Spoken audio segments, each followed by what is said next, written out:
Alors, pour revenir sur les espaces verts et les zones boisées, donc on a pu voir cet été qu'on n'était pas à l'abri de grosses catastrophes naturelles.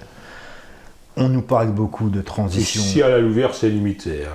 Non, mais bon, la Belgique c'est petit, hein, on n'est pas à l'abri à la Louvière si c'est arrivé. Ah oui, mais vu que dernièrement on parlait beaucoup des inondations et compagnie, c'est de on ça a que je quelques parle, petites en fait, inondations locales. Ouais. Ouais, on n'a pas de gros cours d'eau à la Louvière, je veux dire, donc ça va toujours être limité. On a la Haine qui, par certains endroits, Morage, dans le fond d'Anne-Saint-Paul, et je sais bien que j'y habite, par endroits ça pose problème. Mais par rapport aux catastrophes naturelles, la Louvière est encore assez bien positionnée, je pense. Bref, on a quand même vu cet été des choses. Voilà, moi j'ai aucun souvenir de catastrophe de cette ampleur. Pas de mon vécu en tout cas. Hein.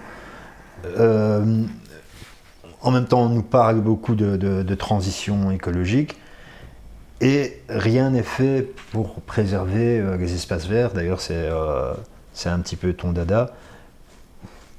Au niveau avec la. Un des dada. Un des dada. Et d'ailleurs, juste, je te coupe, désolé. Oui.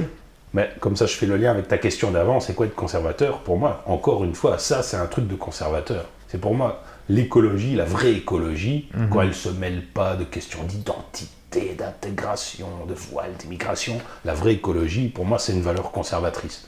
Dire stop, l'économie même, la sacro-sainte économie, à ses limites, on préserve les espaces naturels, les espaces ruraux, et tant pis pour le secteur de la construction, rénovons au lieu de construire.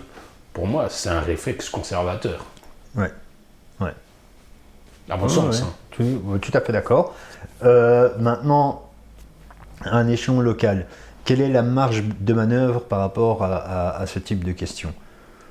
Il est assez limité, en fait, parce qu'il y a quand même une règle de base, c'est que dans les limites de ce que t'autorise la loi, chacun est libre de jouir de son bien comme il l'entend. Donc si tu as un terrain qui est classé comme terrain à bâtir, il est hélas légitime qu'un jour tu te dises bah ouais, je vais bâtir dessus. Après, la marge de manœuvre, moi si on avait été dans une commune qui avait un peu plus d'argent, j'aurais adoré qu'on se dise, qu'on se fixe comme objectif politique, chaque fois qu'un terrain relativement vaste est sur le marché, est à vendre, si c'est possible, la commune s'en porte acquéreuse. Et si possible, c'est dans l'idée de le renaturaliser.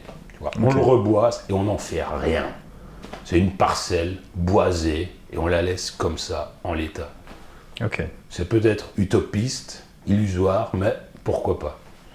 D'ailleurs, ce serait même bien, mais ça, c'est plus au niveau régional, voire national, mais plus régional,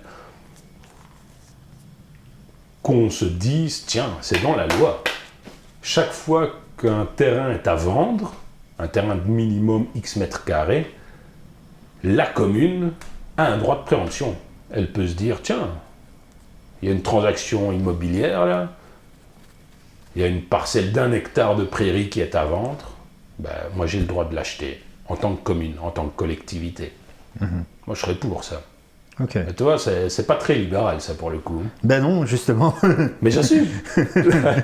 Et quoi, du coup, imaginons, tu as le pouvoir à la Louvière, tu arrêtes de décrocher la Lune, tu prends l'argent de décrocher la Lune pour racheter les zones vertes.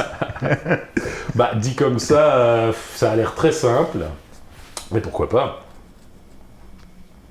Pourquoi pas? Encore une fois, 1 euro, ça peut être dépensé qu'une fois. Tu peux retourner le problème dans tous les sens. Quand tu as 1 euro, et vu que souvent, en tant que pouvoir public, potentiellement, tu as 1 euro dans ta main droite, mais sur ta gauche, tu vois 10 euros de dépenses potentielles.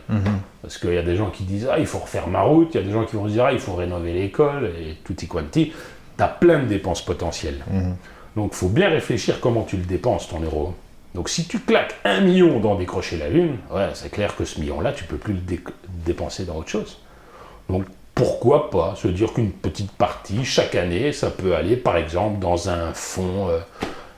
La commune créerait une foncière qui n'a comme seul objet que d'acquérir des terrains, de les renaturaliser et de les laisser en l'état.